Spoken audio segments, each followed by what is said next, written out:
Alright, so back to another video of my car.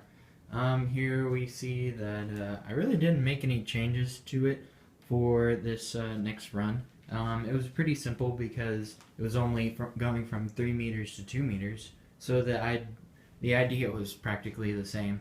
I guess one of the things that I thought had to think about was when you have all this mass and speed, you have to be really careful about your friction and sliding. And one of the things that was difficult was making sure that it didn't slide too much, otherwise it'd be pretty hard to get an accurate reading of where it would slide and go best. So I had to take that into account a lot. But other than that, one of the things that I changed on the car was that with the CDs, some of them were actually breaking over time, and that made the car a lot less dependable. The precision of the car was really being affected by how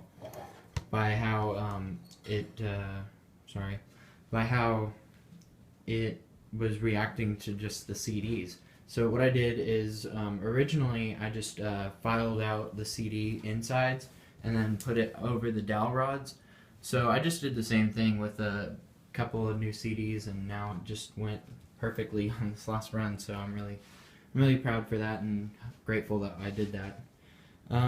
Anything other than that, I didn't really make all those many changes to the car, but I don't think it was that different from the last project. It was pretty easy, and like I said, friction and sliding were probably the greatest obstacles, and then trying to make sure that wear and tear didn't happen and affect the performance of the car.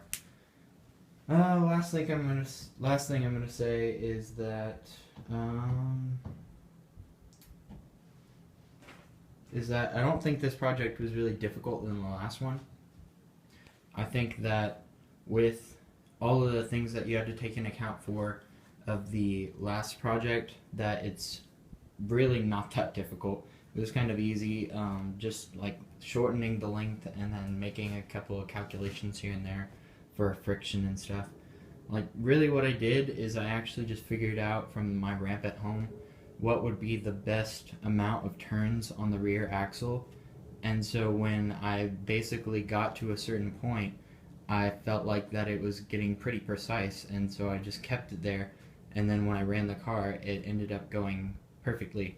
And then I saw other people try to do it from the point and then line up the car like you said. It's like a little penguin walk.